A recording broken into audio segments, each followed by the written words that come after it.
Start कर रहे हैं रिवीजन फॉरेन एक्सचेंज रेट। आप हमारी जो लास्ट यूनिट है मैक्रो इकोनॉमिक्स की, उसका नाम है बैलेंस ऑफ पेमेंट। ये दो पार्ट्स में डिवाइडेड है, दो चैप्टर है इसके अंदर, बेसिकली फॉरेन एक्सचेंज रेट और दूसरा चैप्टर बैलेंस ऑफ पेमेंट के नाम से ही है। ठीक है, तो बैलेंस ऑफ पेमेंट पढ़ने से पहले हमें थोड़ा सा इंट्रोडक्शन लेना होगा फॉरेन एक्सचेंज के बारे में, फॉरेन एक्सचेंज रेट के बारे में। तो सबसे पहले हम उसी चैप्टर को रिवाइज कर लेते हैं कि फॉरेन एक्सचेंज रेट क्या होता है, उसके टाइप्स क्या होते हैं, उसका क्या इम्पैक्ट पड़ता है हमारी इकोनॉमी के अंदर, वो सब चीजें। तो सबसे पहले फॉरेन करेंसी क्या होता है। फॉरेन करेंसी कुछ नहीं है, इसको हम फॉरेन एक्सचेंज के नाम से ही बोलते हैं। यानी कि अपनी कंट्री की करेंसी को छोड़कर बाकी जितनी भी कंट्रीज हैं उन सभी के यहाँ पे जो पैसा इस्तेमाल किया जाता है उससे हम फॉरेन करेंसी कहते हैं। अपनी खुद की करेंसी को हम बोलते हैं डोमेस्टिक करेंसी। तो अपनी करेंसी को छोड़ के बाकी कंट्रीज की सभी करेंसीज हमारे लिए क्या है, फॉरेन करेंसी, यानी कि बाहर का पैसा। अब फॉरेन एक्सचेंज रेट क्या होता है। देखो, जब आप ट्रेड करते हो तो ट्रेड करते टाइम हमें पेमेंट करनी है। तो आप जिस कंट्री के साथ ट्रेड करते हो आपको उन्हीं कंट्री की करेंसी में पेमेंट करनी होती है। या तो हम करते हैं ऑफिशियल करेंसी में पेमेंट, और आप सभी को पता होगा कि ऑफिशियल करेंसी हमारी कौन सी है, डॉलर। तो आप इंडियन रुपी में डील करते हो, आपकी डोमेस्टिक करेंसी इंडियन रुपी है। अब आपने कहीं पे इंपोर्ट किया, तो इंपोर्ट करने के लिए अब आपको जो पेमेंट करनी है वो डॉलर में करनी है। तो ये आपको पता होना चाहिए ना कि आपका इंडियन रुपी डॉलर के कितने बराबर है। आपकी 1 रुपी की जो यूनिट है वो डॉलर के कितने यूनिट्स के बराबर है, ये आपको पता होना चाहिए। तो फॉरेन एक्सचेंज रेट आपको वही चीज कहता है। जैसे कि आप सामान खरीदते हो मार्केट में, आप सब्जी खरीद रहे हो, तो बोलते हैं ना कि 1 किलो आलू 20 रुपए के हैं। आपके लिए एक्सचेंज है, आप एक्सचेंज कर रहे हो ना, पैसों के बदले में आलू खरीद रहे हो, कमोडिटी खरीद रहे हो। लाइकवाइज करेंसीज भी कमोडिटीज की तरह एक्सचेंज की जाती है। तो जैसे फॉर एन एग्जांपल मैं कहूं कि $1 अगर आपको खरीदना है तो आपको अपने इंडियन करेंसी के 75 रुपीज देने पड़ेंगे। तो ये है फॉरेन एक्सचेंज रेट, यानी कि जिस रेट पे एक करेंसी दूसरी करेंसी से एक्सचेंज की जाएगी उस रेट को हम फॉरेन एक्सचेंज रेट कहते हैं। ठीक है, अब ये करेंसी का जो रेट है, अब भैया रेट है, बढ़ेगा घटेगा भी ना। रेट हमारी इकोनॉमी में दो तरीके से डिसाइड किया जाता है। हालांकि हम 3 सिस्टम पढ़ेंगे, 3 सिस्टम है हमारे पास, अभी हमें वो टाइप्स पढ़ने हैं। एक रेट गवर्नमेंट खुद डिसाइड करती है, एक रेट मार्केट डिसाइड करती है, और एक रेट दोनों का मिक्सचर, यानी कि गवर्नमेंट प्लस मार्केट। ठीक है, तो क्योंकि ये रेट है बढ़ेगा घटेगा, तो बढ़ेगा घटेगा को बोलते क्या है यहाँ पर। तो जब भी आपकी करेंसी का रेट बढ़ता या घटता है तो उनको हम कुछ नाम देते हैं, जैसे कि डेप्रिसिएशन, एप्रिसिएशन, या डीवैल्यूएशन और रीवैल्यूएशन। ठीक है, तो अगर मैं बात करूं डेप्रिसिएशन की, तो डेप्रिसिएशन का मतलब क्या होता है। डेप्रिसिएशन निकला है डिक्रीज से। डेप्रिसिएशन का मतलब क्या है, डिक्रीज होना, और एप्रिसिएशन का मतलब क्या है, इंक्रीज होना। तो क्या डेफिनेशन बनती है डेप्रिसिएशन की, आप इसे बोलोगे reduction in the value of domestic currency in terms of foreign currency, यानी कि दूसरी कंट्री की करेंसी के कंपैरिजन में हमारी कंट्री की करेंसी की वैल्यू का कम हो जाना। आप इसे फॉल इन वैल्यू भी बोल सकते हो। ठीक है, ऐसे कोई वो नहीं है कि रिडक्शन ही लिखना है। तो अपनी कंट्री की करेंसी का फॉल हो जाना in terms of foreign currency, तो उसे हम डेप्रिसिएशन कहते हैं। तो एप्रिसिएशन किसे कहते होंगे, इंक्रीज। इंक्रीज, यहाँ पे बस आपने क्या कर देना, रिडक्शन की जगह increase in value of domestic currency in terms of foreign currency. अब इसका एग्जांपल देखो, मैंने कहा कि $1 अभी आप एक्सचेंज करते हो 70 रुपी के बराबर। $1 जब आप खरीदते हो तो 70 रुपीज देने पड़ते हैं। मैंने कहा अब उसी $1 की जगह पर 75 रुपीज देने पड़ेंगे। यही बच्चा कंफ्यूज हो जाता है, वो ये पैसे देख के कहता है अच्छा 70 से 75 हो गया तो एप्रिसिएशन हो गया। आप देखो आपके रुपए की परचेजिंग पावर, पहले वही $1 70 रुपए में मिल रहा था, अब वही $1 75 में मिलेगा। आपकी जेब से 5 रुपए ज्यादा जा रहे हैं। दैट मीन्स आपकी करेंसी की वैल्यू कम हो गई है। वही सेम चीज है ना, देखो यहाँ चेंज आया, यहाँ तो कोई चेंज नहीं आया ना, इसका मतलब आपकी करेंसी क्या हो गई है, डेप्रिशिएट। समझ गए इस बात को? इसी तरीके से अगर मैं एप्रिसिएशन की बात करूं, भाई पहले सेम एग्जांपल को हम यहाँ पे लेके चलते हैं। $1 70 के बराबर था। अब उसी $1 के बदले में सिर्फ 60 रुपए देने पड़ रहे हैं। अब यहाँ वैल्यू कम देके बच्चा क्या लिख देता है? डेप्रिसिएशन। जबकि ये क्या है? एप्रिसिएशन। पहले आपकी जेब से वही सेम चीज खरीदने के लिए 70 रुपए निकल रहे थे, अब कितने रुपए निकल रहे हैं? सिर्फ 60 रुपए। ये मान लो ये है वो $1, पहले ये 70 रुपए में खरीदा जा रहा था, अब 60 रुपए में खरीदा जा रहा है। तो इसका मतलब आपके पास जो चीज है उसकी वैल्यू बढ़ गई है, उसकी परचेसिंग पावर बढ़ गई है, तो इसलिए उसे क्या बोला जाएगा? एप्रिसिएशन। जो मतलब डेप्रिसिएशन का है वही मतलब डिवैल्यूएशन का होता है। जो मतलब एप्रिसिएशन का है वो मतलब रिवैल्यूएशन का होता है। सिर्फ दोनों में डिफरेंस क्या है? ये डेप्रिसिएशन और एप्रिसिएशन मार्केट फोर्सेस से डिसाइड किए जाते हैं। मार्केट फोर्सेस मतलब डिमांड एंड सप्लाई, यानी कि यहां करेंसी का जो रेट बढ़ और घट रहा है वो डिमांड और सप्लाई की वजह से हो रहा है। फॉरेन करेंसी की डिमांड और सप्लाई, ठीक है, किसी कमोडिटी की और नहीं, खुद की फॉरेन करेंसी की डिमांड और सप्लाई की वजह से अगर इनके रेट बदल रहे हैं तो वो डेप्रिसिएशन और एप्रिसिएशन है। वहीं पर अगर गवर्नमेंट खुद वैल्यू को बढ़ाती या घटाती है, गवर्नमेंट रेट अगर चेंज करती है, तो वो हमारा डीवैल्यूएशन और रिवैल्यूएशन होता है। अब इसको हम और नाम भी देंगे आगे जाके, ठीक है। तो मैं आपसे दोबारा पूछूंगी कि कौन सा गवर्नमेंट डिसाइड करता है और कौन सा मार्केट फोर्सेस, ठीक है। यहां तक बात क्लियर हो गई। अब इनका इम्पैक्ट क्या पड़ता है? सबसे पहले अगर मैं रिडक्शन वाले की बात करूं, मैं यहाँ पे ना रिडक्शन लिख लूं जानबूझ के, क्यों? क्योंकि दोनों का इम्पैक्ट सेम होगा, डिवैल्यूएशन और डेप्रिसिएशन, ठीक है। तो अगर आपकी करेंसी का रिडक्शन होता है तो क्या आप मुझे बता सकते हैं इसका इंपोर्ट्स पे क्या फर्क पड़ेगा?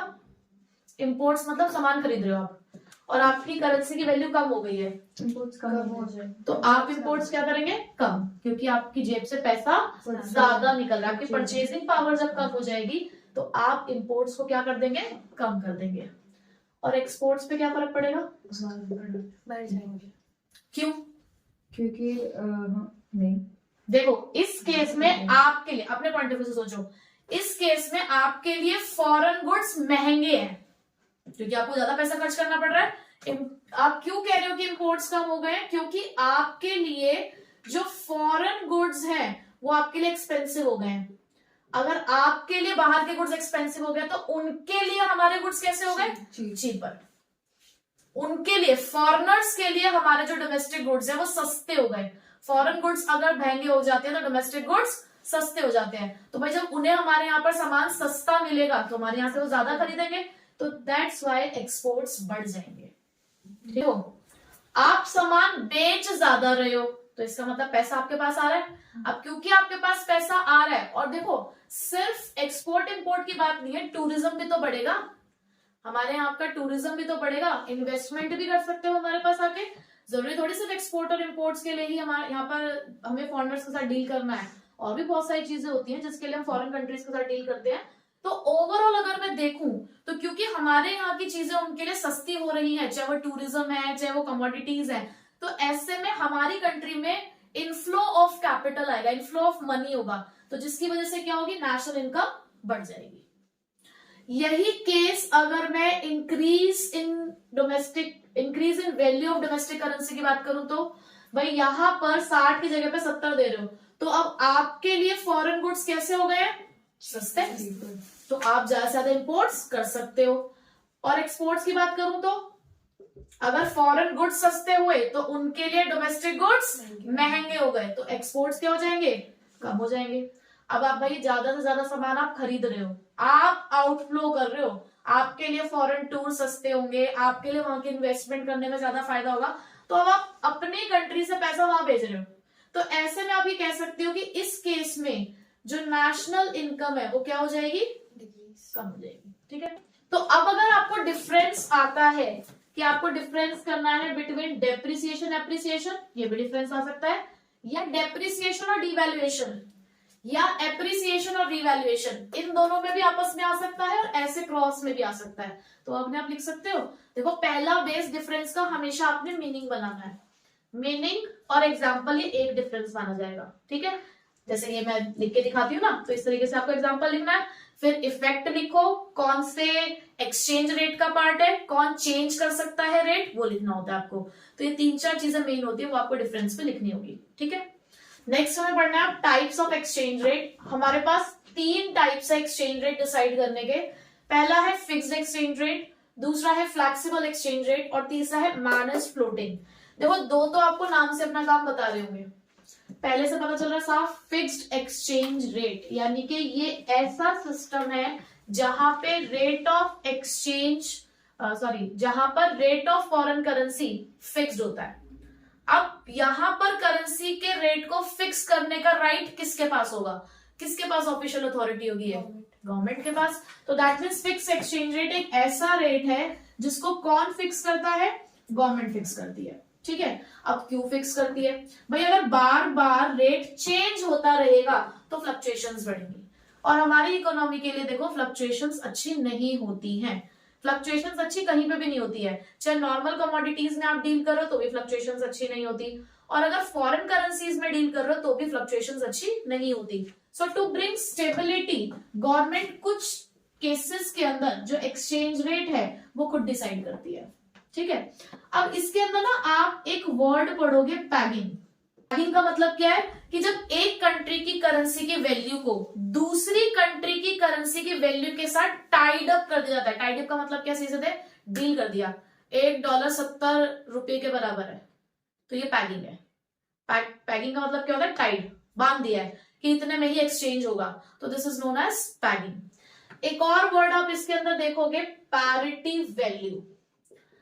जब मैंने पैगिंग की बात करी तो पैगिंग का मतलब है सेम चीज में, अगर $1 मैं कह रही हूं 70 रुपीज के बराबर है तो दोनों करेंसी है ना दोनों तरफ, लेकिन अगर वहीं पे एक कंट्री की करेंसी की वैल्यू मैं in terms of gold decide कर रही हूं, इन टर्म्स ऑफ गोल्ड, तो उसे उस करेंसी की पैरिटी वैल्यू कहा जाता है।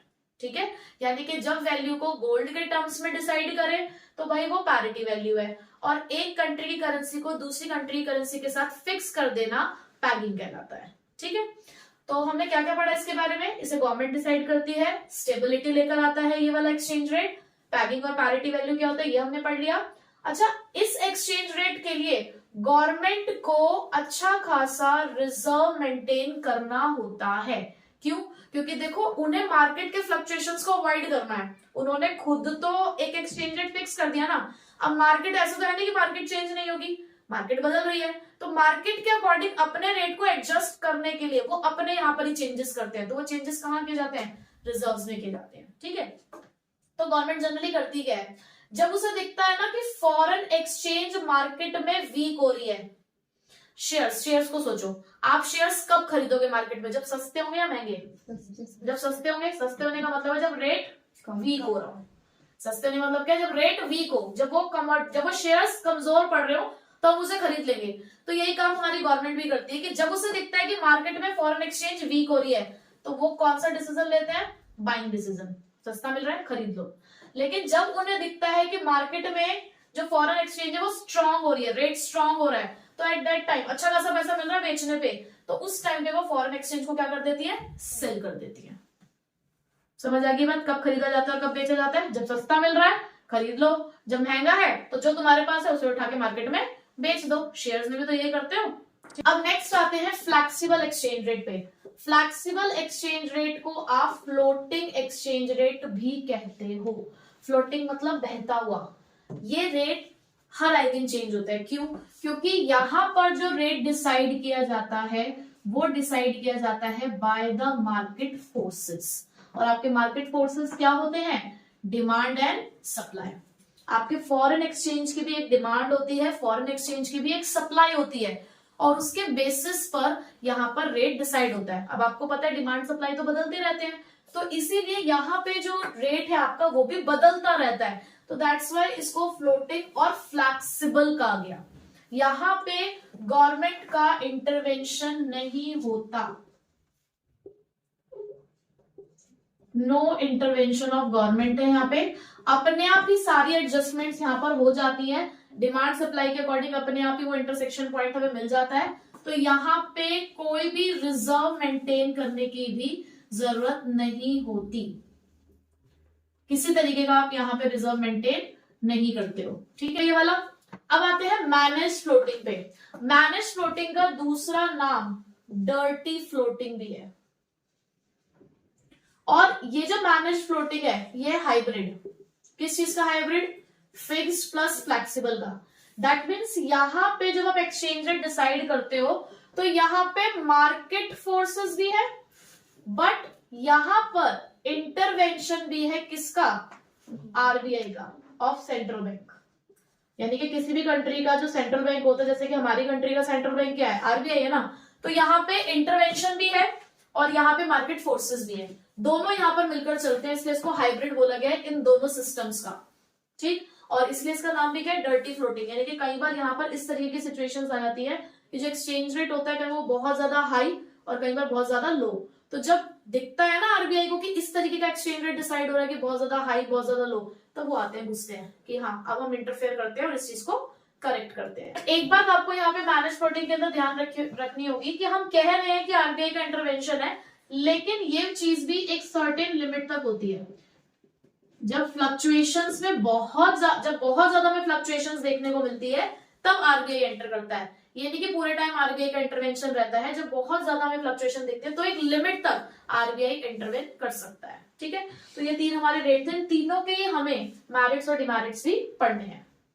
देखो merits and demerits of fixed exchange rate. सबसे पहला मैरिट तो यही जो हमने उसके फीचर में जब हम कॉन्सेप्ट पढ़ रहे थे हमने तभी पढ़ लिया था कि स्टेबिलिटी लेकर आता है। हम इस वाले एक्सचेंज रेट का इस्तेमाल इसलिए करते हैं क्योंकि हमें फ्लक्चुएशंस अवॉइड करनी है, तो यहाँ पे स्टेबिलिटी आती है। अब दूसरा मैरिट इस स्टेबिलिटी से निकलता है। देखो आप अगर किसी कंट्री में पैसा इन्वेस्ट करने जा रहे हो, कुछ सामान खरीदने जा रहे हो, तो आप हमेशा ये चेक करोगे कि वहां पे फ्लक्चुएशंस तो नहीं है। आप श्योर हो कि ये एक एक्सचेंज रेट डिसाइड हो गया है। इन फ्यूचर भी कभी आप इस कंट्री के साथ डील करोगे तो आपको एक्सचेंज रेट पता है। इसका मतलब आपका माइंड प्रिपेयर्ड है कि कितने का सामान खरीदने या बेचने वाले हैं आप खुद एस्टिमेट कर सकते हो। क्यों? क्योंकि प्राइस फिक्स हो गई है। तो यहाँ पर स्टेबिलिटी हो जाने की वजह से जो इंटरनेशनल इन्वेस्टमेंट है वो इंक्रीज होती है। क्यों? क्योंकि जो इन्वेस्टर्स है उनका कॉन्फिडेंस बिल्डअप होता है। हम वहीं पर पैसा लगाने में खुश होते हैं जहां पर फ्लक्चुएशंस नहीं होती। हम चाहते हैं हमें चाहे कम पैसा मिले लेकिन फिक्स मिल रहा है उतना हमारे लिए सही है, हमें एटलीस्ट ये पता है कि कितना मिलने वाला है। तो ऐसे में जहां पर फ्लक्चुएशंस नहीं होती तो वहां पर इन्वेस्टर्स ज्यादा इन्वेस्ट करना पसंद करते हैं और इसी की वजह से बढ़ता है इंटरनेशनल ट्रेड। एक एक्सपोर्टर और एक इंपोर्टर्स दोनों जो है अपने अमाउंट डिसाइड कर सकते हैं। क्यों? क्योंकि उन्हें पता है कि वो क्या रेट है जिस रेट पे वो डील करने वाले हैं। क्यों? क्योंकि उसे पहले से गवर्नमेंट ने डिसाइड कर दिया है, फिक्स कर दिया है। तो ऐसे में इंटरनेशनल ट्रेड भी बढ़ता है। और जब रेट फिक्स है तो हमें स्पेकुलेशन क्यों करना है? स्पेकुलेटिव एक्टिविटीज ही नहीं होती। ये स्पेकुलेशन की बात आप शेयर्स में भी पढ़ते हो। शेयर मार्केट के अंदर भी स्पेकुलेशन चलती है ना भाई, वहां पे भी प्राइसेस लगातार चेंज होती है, वहां चेंज हो रही है इसीलिए स्पेकुलेशंस होते हैं ना। यहाँ पे भी तो चेंजेस नहीं हो रहे ना। जब यहाँ चेंजेस नहीं हो रहे तो यहाँ स्पेकुलेशन क्यों होगी? तो यहाँ पे कोई स्पेकुलेटिव एक्टिविटीज नहीं होती है। और जब आप एक कंट्री से दूसरी कंट्री के साथ डील करते हो तो ना उनकी पॉलिसीज के साथ भी हमें डील करना होता है। ये नहीं कि सिर्फ अपनी कंट्री की पॉलिसीज बना ली और काम खत्म हो गया। आप दूसरों के साथ भी डील करने वाले हो, आप उनके साथ ट्रेड कर रहे हो, आप उनके साथ कोई ना, वो आपके यहाँ पर आके इन्वेस्टमेंट कर रहे हो, आप उनके यहाँ पे जाके इन्वेस्टमेंट कर रहे हो। तो उनकी मैक्रो पॉलिसीज क्या है और हमारे यहाँ की मैक्रो पॉलिसीज क्या है, दोनों के बीच में कोऑर्डिनेशन होना चाहिए। क्यों? क्योंकि हम आपस में एक दूसरे से इंटरडिपेंडेंट है, हमारी पॉलिसीज इंटरडिपेंडेंट है, क्योंकि हम आपस में क्या कर रहे हैं? डीलिंग कर रहे हैं, ट्रांजेक्शन कर रहे हैं। तो आपका जो फिक्स एक्सचेंज रेट है उस मैक्रो इकोनॉमिक पॉलिसीज के बीच में कोऑर्डिनेशन क्रिएट करता है। ठीक है, अब इसका लेकिन डिमेरिट क्या है? फायदे हैं तो कुछ नुकसान भी होंगे। तो यहाँ पर हमने पढ़ा उसके कॉन्सेप्ट में कि हमें यहाँ पर फॉरेन एक्सचेंज रिजर्व्स मेंटेन करने पड़ते हैं, क्योंकि ऐसा नहीं है कि फ्लक्चुएशंस नहीं होती होंगी, फ्लक्चुएशंस होती है जिससे बीओपी में प्रॉब्लम आती है, बैलेंस ऑफ पेमेंट में। अगर आपने एक ऐसा रेट फिक्स किया जो मार्केट लेवल से कम है, एक मार्केट लेवल भी होता है और एक रेट है आपने डिसाइड किया, अगर मार्केट से कम रेट आपने डिसाइड किया तो ये आपके लिए नुकसान है या नहीं है? तो आपका बीओपी डेफिसिट में आएगा। तो उस डेफिसिट की भरपाई आप खुद अपनी जेब से करोगे, फिर आपके फॉरेन एक्सचेंज रिजर्व्स यूज किए जाएंगे। वहीं पर अगर आपने रेट हाई डिसाइड किया तो ये आपके लिए फायदा हो गया, तो आपका बीओपी सरप्लस में दिखेगा, आपकी जेब भर जाएगी फिर। ठीक है, लेकिन हमें तो बीओपी कैसा चाहिए होता है? बीओपी बीओपी कर रही हो, पता है बीओपी क्या होता है? डिवीजन कर रहे हो इसलिए पता है। पूछो ना बीओपी क्या होता है। बताओ। बैलेंस ऑफ पेमेंट, ये जो मैं बीओपी कर रही हूँ, this is balance of payment. और बैलेंस ऑफ पेमेंट किसी भी कंट्री की एक स्टेटमेंट है। किस चीज की स्टेटमेंट है? जहां पर कंट्री की जो रेस्ट ऑफ द वर्ल्ड के साथ ट्रांजेक्शन्स होती हैं उसका सारा लेखा जोखा लिखा होता है। एक कंट्री के एसेट्स और लायबिलिटीज लिखे होते हैं। तो ये बैलेंस ऑफ पेमेंट हमेशा बैलेंस्ड होना चाहिए, इक्वल। तो बैलेंस ऑफ पेमेंट इक्वल होना चाहिए, क्योंकि डबल एंटर सिस्टम होता है जो ये कहता है कि जितने क्रेडिट्स हैं उतने डेबिट हो गए, यानी कि जितना पैसा आ रहा है उतना पैसा कहीं ना कहीं से जा भी रहा है। ठीक है, इस पे बेस्ड है। तो इस रीजन की वजह से ह्यूज फॉरेन एक्सचेंज रिजर्व्स हमें मेंटेन करने पड़ते हैं।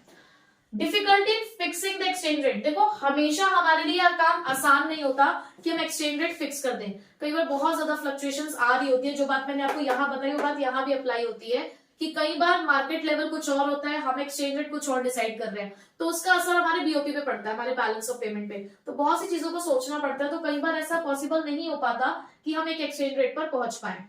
और यही बात घुमा फिरा के यहाँ भी बोली गई, exchange rate are not fixed. कई बार ऐसी सिचुएशन अराइज होती है कि फ्लक्चुएशंस आ रहे होते हैं, तो उन फ्लक्चुएशंस के अकॉर्डिंग कंट्रीज को जो फिक्स किया हुआ रेट है उसे बदलना पड़ता है। तो जब आपने रेट बदल ही दिया तो फिर एक्सचेंज रेट फिक्स कैसे हुआ? फिर तो वो भी फ्लेक्सिबल कहलाएगा ना। तो कई बार ऐसा हो जाता है कि फिक्स्ड वाला फ्लेक्सिबल में कन्वर्ट हो जाता है। क्यों? क्योंकि फ्लक्चुएशंस को मीट करने के लिए कंट्रीज को रेट चेंज करना पड़ता है। ठीक है, तो मेरिट्स और डिमेरिट्स किसके? फिक्स्ड एक्सचेंज रेट के। नेक्स्ट, फ्लेक्सिबल एक्सचेंज रेट्स के मेरिट्स एंड डिमेरिट्स। देखो जो इसके मेरिट्स से यहाँ पर वो हमारे लिए इसके डिमेरिट्स बन जाएंगे। ठीक है, जैसे कि ये ये स्टेबिलिटी लेकर आता है तो ये इंस्टेबिलिटी लेकर आता है। तो कहीं ना कहीं अगर आपने ये पढ़ लिया है तो ये आप अपने आप बना सकते हो। तो देखो सबसे पहला फ्लेक्सिबल एक्सचेंज रेट का मेरिट है मेंटेन्स द इक्विलिब्रियम लेवल। जहां पर फिक्स्ड एक्सचेंज रेट को प्रॉब्लम आती है इक्विलिब्रियम एस्टैब्लिश करने में, वहीं पर फ्लेक्सिबल में ये काम हमारे लिए आसान हो जाता है। क्यों? क्योंकि ये अपने आप ही एडजस्टमेंट्स कर लेते हैं। डिमांड और सप्लाई अपने आप ऐसे एडजस्टमेंट करते हैं कि आपका जो बैलेंस ऑफ पेमेंट है वो ऑटोमेटिकली बैलेंस्ड हो जाता है, हमें कुछ करना ही नहीं पड़ता। तो इसका सबसे पहला हमारा मेरिट जो सबसे अच्छा है वो यही है कि इक्विलिब्रियम लेवल यहाँ मेंटेन रहता है। अब क्योंकि यहाँ पे फ्लक्चुएशंस होने की वजह से अपने आप ही डिमांड और सप्लाई ही फ्लक्चुएशंस को खत्म कर देते हैं, तो यहाँ फॉरेन एक्सचेंज रिजर्व्स की जरूरत नहीं होती। यहाँ पे जरूरत होती है और यहाँ पे जरूरत नहीं होती। ये हमारे रिसोर्सेज का ऑप्टिमम यूटिलाइजेशन करते हैं, यानी कि जो हमारे रिसोर्सेज की कैपेसिटी है, जो पोटेंशियल है, क्योंकि यहाँ पे ट्रेड प्रमोट किया जाता है। यहाँ पे भी ट्रेड जो होता है वो आपका प्रमोट हो रहा है। कैसे? आपकी फ्लक्चुएशंस आती है यहाँ पे। ऑप्टिमम यूटिलाइजेशन ऑफ रिसोर्सेज कैसे? कि यहाँ पर देखो हम एक्सचेंज रेट मेंटेन नहीं करते, फ्लक्चुएशंस ऑटोमेटिकली करेक्ट हो जाती है, बीओपी के अंदर जो चेंजेस आ रहे हैं वो ऑटोमेटिकली एडजस्ट हो जाते हैं। तो जो आपके रिसोर्सेज है उनका फुल यूटिलाइजेशन होता है, वेस्ट नहीं हो रही होती। आपकी जितनी डिमांड है उसी के अकॉर्डिंग आप सप्लाई देख रहे हो, तो बिना जो आपके रिसोर्सेज है बिल्कुल भी वेस्ट नहीं हो रहे, उनका बेस्ट पॉसिबल यूज हो रहा है। ठीक है, अब उसके डिमेरिट्स क्या है? बट यहाँ पे बहुत इंस्टेबिलिटी है, बार बार यहाँ पे फ्लक्चुएशंस आ रहे हैं, कभी डेप्रिसिएशन हो रहा है आपकी करेंसी का, कभी एप्रिसिएशन हो रहा है। तो कहीं ना कहीं यहाँ पर एक्सचेंज रेट में इंस्टेबिलिटी है, जो कि डिस्करेज करेगा कल को इंटरनेशनल ट्रेड को और इंटरनेशनल इन्वेस्टमेंट्स को। ठीक है, स्पेकुलेटिव एक्टिविटीज, यहाँ स्पेकुलेशन की जरूरत नहीं थी क्योंकि यहाँ सब कुछ फिक्स था, लेकिन यहाँ फिक्स नहीं है ना, तो यहाँ पे स्पेकुलेशन होते हैं जो कि फॉरेन एक्सचेंज रेट को कभी बहुत ज्यादा हाई और कभी बहुत ज्यादा कम कर देते हैं। क्रिएट्स इन्फ्लेशनरी सिचुएशंस, अगर प्राइसेस बढ़ रहे हैं, इंपोर्ट्स बढ़ रहे हैं, क्यों? क्योंकि आपकी करेंसी का डेप्रिसिएशन हो गया है, तो उसकी वजह से आपके लिए इंपोर्ट्स महंगे हो रहे हैं, तो ऑब्वियस सी बात है कि आपके लिए कौन सी सिचुएशन क्रिएट होगी यहाँ पे? Inflationary situation. तो ये आपके लिए क्या है? इसका एक डिमेरिट है। तो ये थे हमारे मेरिट डिमेरिट जो आपको इसके साथ पढ़ने हैं। मैनेज फ्लोटिंग के आपको ऐसा कोई मेरिट डिमेरिट्स नहीं पढ़ने। ठीक है, नेक्स्ट टॉपिक है हमारे पास demand and supply of foreign exchange. Foreign exchange के बारे में तो हमने पढ़ लिया कि फॉरेन एक्सचेंज क्या है, फॉरेन एक्सचेंज रेट क्या होते हैं, 3 तरीके के हमारे पास इसके टाइप से। अब इसकी डिमांड और सप्लाई कैसे होती है, यानी कि कौन से ऐसे सोर्सेज हैं जहां से हमारे पास डिमांड अराइज होगी, मतलब क्यों हमें चाहिए, डिमांड का मतलब है हमें क्यों चाहिए फॉरेन एक्सचेंज, और सप्लाई का मतलब क्या है कि हमारे पास फॉरेन एक्सचेंज कब आएगी। दैट मींस डिमांड रिप्रेजेंट करता है आउटफ्लो ऑफ फॉरेन एक्सचेंज को, यानी कि हमारे पास से फॉरेन एक्सचेंज बाहर जाएगी। और सप्लाई रिप्रेजेंट करता है इनफ्लो ऑफ फॉरेन एक्सचेंज को, यानी कि हमारे पास फॉरेन एक्सचेंज आएगी। तो आपको फॉरेन एक्सचेंज क्यों चाहिए? सबसे पहले हमें बाहर का सामान खरीदना है, यानी कि हमें करने हैं इंपोर्ट्स। किस चीज के इंपोर्ट्स करना है आपको? Goods and services. आपको या तो सामान खरीदना है बाहर की कंट्रीज का, या आपको उनकी सर्विसेज अवेल करनी है, इसलिए आपको फॉरेन एक्सचेंज चाहिए, इसलिए हमारे पास से फॉरेन एक्सचेंज जाएगी। उसके अलावा आप इन्वेस्टमेंट भी तो कर सकते हो ना बाहर की कंट्रीज में, और वो इन्वेस्टमेंट आपकी दो तरीके की होती है। एक होती है आपकी डायरेक्ट इन्वेस्टमेंट और एक होती है आपकी पोर्टफोलियो इन्वेस्टमेंट। अब देखो डायरेक्ट इन्वेस्टमेंट का मतलब होता है कि जहां पर आप फिजिकल एसेट्स में इन्वेस्ट कर रहे हो, यानी कि किसी ऐसी चीज में इन्वेस्ट कर रहे हो जहां पर आपको डायरेक्ट कंट्रोल मिल रहा है, ठीक है, जैसे कि कोई बिल्डिंग खरीद लेना। बट अगर हम बात करें पोर्टफोलियो इन्वेस्टमेंट की, तो ये होती है इन्वेस्टमेंट इन फाइनेंशियल एसेट, यानी कि जहां पर आपको सिर्फ ओनरशिप मिलती है, फुल कंट्रोल नहीं मिलता है। उसके बाद और किस चीज के लिए आपको फॉरेन एक्सचेंज चाहिए? टूरिज्म के लिए। भाई आपको घूमने फिरने जाना है किसी दूसरी कंट्री के अंदर, आप फॉरेन टूर पे जा रहे हो, तो आपको बाहर की करेंसी चाहिए, तो आउटफ्लो होगा फॉरेन एक्सचेंज का। उसके अलावा यूनिलेटरल ट्रांसफर्स। अभी यूनिलेटरल ट्रांसफर्स क्या होते हैं? One sided transfer. पहली बात, यूनिलेटरल का मतलब क्या है? एक साइड से पैसा जा रहा है। जैसे कि आप अब्रॉड में आपको कोई रिलेटिव रहता है, आप उसे पैसे भेजते हो, गिफ्ट्स दे रहे हैं हम लोग, तो इस तरीके के जो ट्रांसफर्स किए जाते हैं, तो उसके लिए भी demand for foreign exchange arise होती है। उसके अलावा लास्ट हमारे लिए क्या हो सकता है? स्पेकुलेशन। भाई आपको ही पता है कि फॉरेन एक्सचेंज का रेट बढ़ता और घटता रहता है, तो समटाइम्स स्पेकुलेटिव एक्टिविटीज की वजह से भी फॉरेन एक्सचेंज की डिमांड अराइज होती है, ठीक है। अब मैं बोलूं आपसे कि सप्लाई के रीजन बताओ, तो डिमांड को देख के क्या आप सप्लाई के रीजन नहीं बता पाओगे? यहाँ पैसे का जाना है और यहाँ पैसे का आना है, तो अगर इंपोर्ट करने की वजह से पैसा जाता है, तो आएगा कब? जब बाहर के लोग हमारा सामान खरीदेंगे, यानी कि हम उन्हें एक्सपोर्ट करेंगे, तो हमारे पास फॉरेन करेंसी आएगी। उसके अलावा अगर हम वहां पे इन्वेस्टमेंट कर सकते हैं, तो वो भी तो सेम इन्वेस्टमेंट हमारे यहाँ पे कर सकते हैं, तो जब वो लोग इन्वेस्टमेंट करेंगे तो हमारे पास पैसा आएगा। हम वहां पे घूमने जाएंगे तो हम पैसा खर्च करके आएंगे, जब वो हमारे यहाँ पर घूमने आएंगे तो हमारे पास फॉरेन करेंसी आएगी, हमें पैसा देकर जाएंगे। ऐसा भी तो हो सकता है कोई अब्रॉड में पर्सन रहता हो, वो हमारी कंट्री में ट्रांसफर्स दे रहा है, यानी कि यहाँ पे यूनिलेटरल ट्रांसफर्स हो रही है। और स्पेकुलेशन तो देखो दोनों में ही है। अगर स्पेकुलेशन की एक्टिविटी कुछ इस तरीके से है कि भाई जो भी हम स्पेकुलेशन कर रहे हैं, तो स्पेकुलेशन अगर डिमांड को अराइज करती है, तो सप्लाई को भी अराइज कर सकती है, क्योंकि स्पेकुलेशन में क्या है कि हम एक अंदाजा लगा रहे हैं कि फॉरेन एक्सचेंज रेट क्या हो सकता है, तो बहुत फॉरेन एक्सचेंज रेट बढ़ भी सकता है, घट भी सकता है, तो जो भी पॉइंट ऑफ व्यू रहता होगा उसके अकॉर्डिंग पता चल जाएगा कि डिमांड की जरूरत है या फिर सप्लाई होने वाली है, ठीक है। नेक्स्ट टॉपिक है relationship between rate and the demand for foreign exchange, यानी कि रेट और डिमांड में कैसा रिलेशनशिप है और सप्लाई और रेट में कैसा रिलेशनशिप है। देखो अगर आपको इसका रिलेशनशिप याद करना है, तो बिल्कुल वही 11th क्लास वाला जो आपने रिलेशनशिप पढ़ा था between the price and demand, वही सेम है। ऐसे ही जो रिलेशनशिप आपने प्राइस और सप्लाई में पढ़ा था, बिल्कुल वही रिलेशनशिप है। अगर फॉरेन एक्सचेंज रेट बढ़ेगा, फॉरेन एक्सचेंज रेट बढ़ेगा से हमारा क्या मतलब है कि भाई $1 फिलहाल 60 रुपीज का है, उन्होंने रेट बढ़ा दिया। रेट बढ़ाने का मतलब क्या है कि अब $1 की जगह पर आपको 65 रुपीज देने पड़ेंगे, तो डिमांड पे इसका क्या फर्क पड़ेगा? कम रहेगी। आप डिमांड ज्यादा करेंगे या कम करेंगे? फिर ऑब्वियस सी बात है, आप डिमांड कम करोगे, क्योंकि आपकी जेब से ज्यादा पैसे जाना शुरू हो गया है, तो आप क्या करना शुरू कर दोगे? फॉरेन गुड्स आपके लिए महंगे हो जाएंगे। अब जब फॉरेन गुड्स आपके लिए महंगे हो जाएंगे, तो आप अपने डिमांड को कम कर दोगे, ठीक है।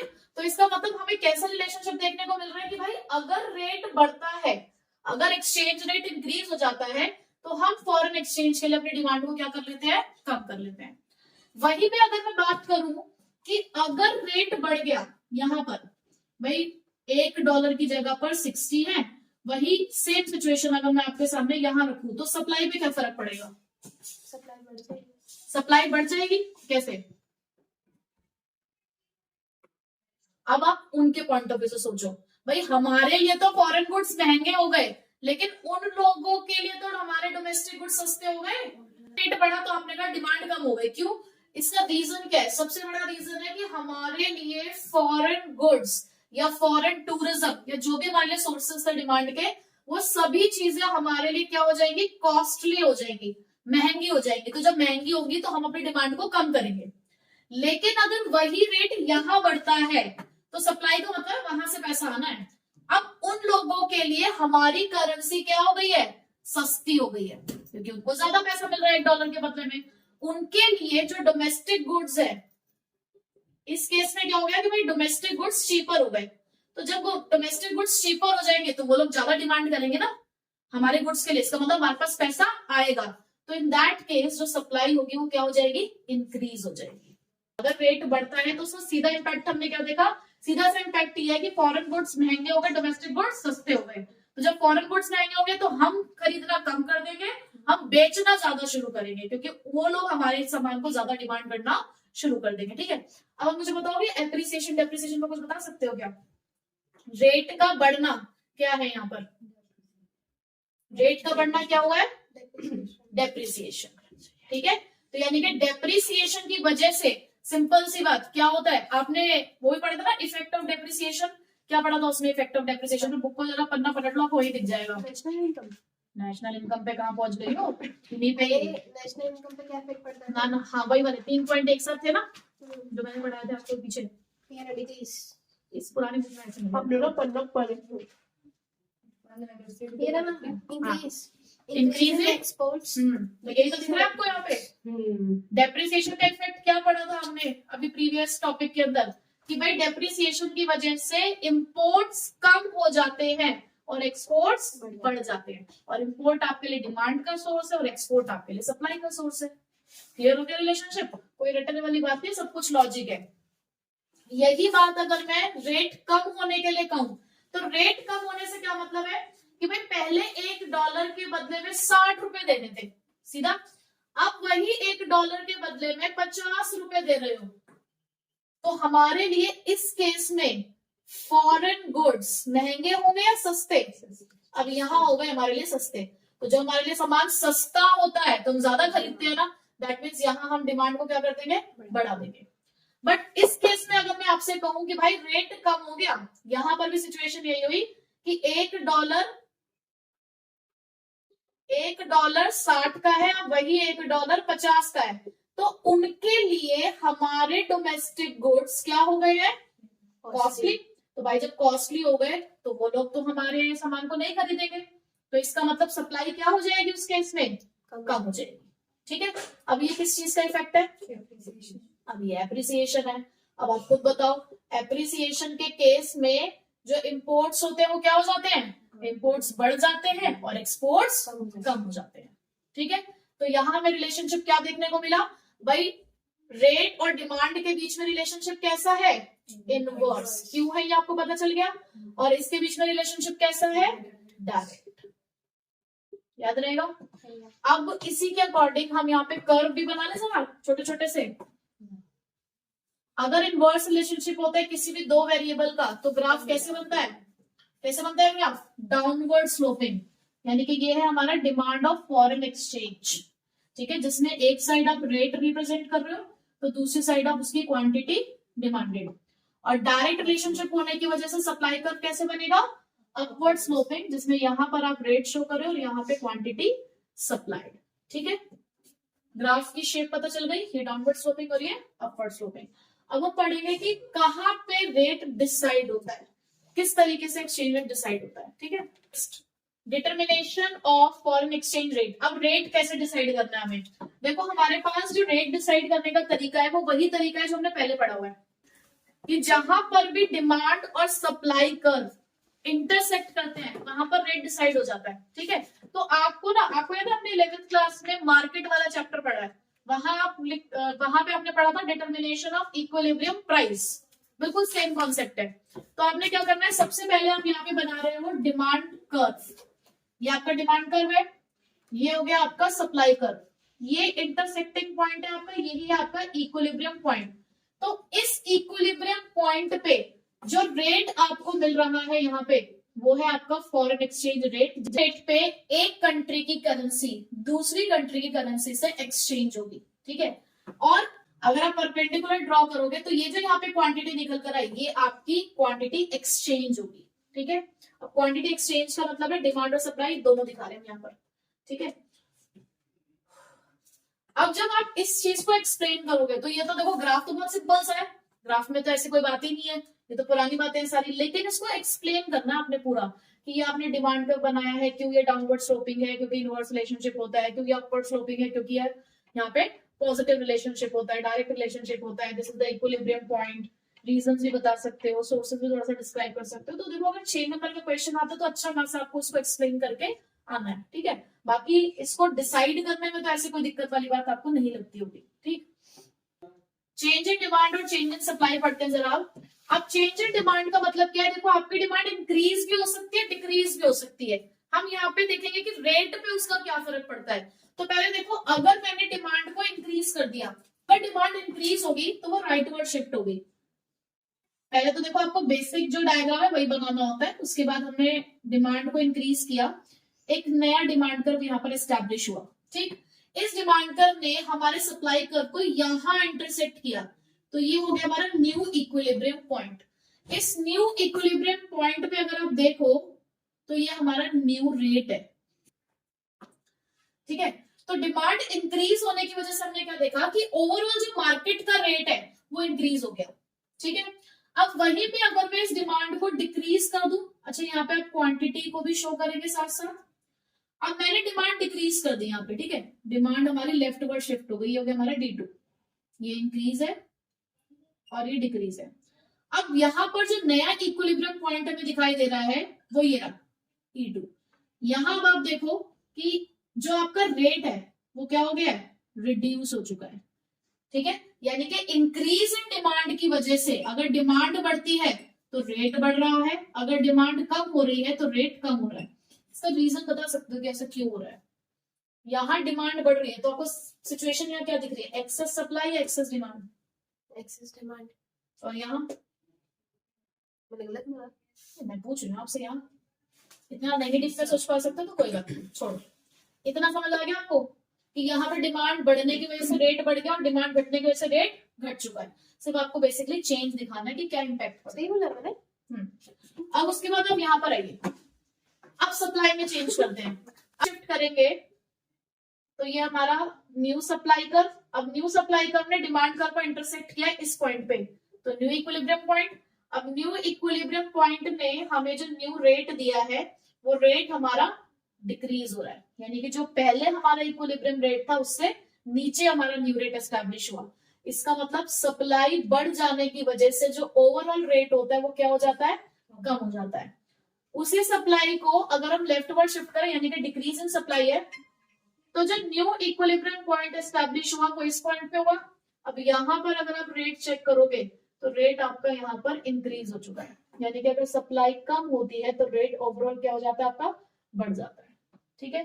तो ये हमारे चेंजेस थे कि किस तरीके से सिर्फ डिमांड में चेंज होता है तो क्या होता है, और सिर्फ सप्लाई में चेंज होता है तो क्या होता है, ठीक है। तो साथ साथ क्वांटिटी भी शो कर देते हैं। अब ये चीज देख के कंफ्यूज नहीं होना कि हमने तो रेट और डिमांड में इनवर्स रिलेशनशिप पढ़ा था और यहाँ पे डायरेक्ट रिलेशनशिप पढ़ा था। देखो वो जो हमने रिलेशनशिप पढ़ा है वो पढ़ा है रेट एंड क्वांटिटी डिमांडेड में, कि रेट चेंज होता है तो डिमांड पे क्या फर्क पड़ता है। और यहाँ हम क्या देख रहे हैं कि अगर डिमांड चेंज होती है तो हमारे ओवरऑल रेट पे क्या फर्क पड़ता है, ठीक है। तो दोनों कॉन्सेप्ट्स अलग अलग है, उसको मिक्स नहीं करना है। तो आप डायग्राम बनाकर ही इस कंक्लूजन पे पहुंचना, डायरेक्ट नहीं लिखना है।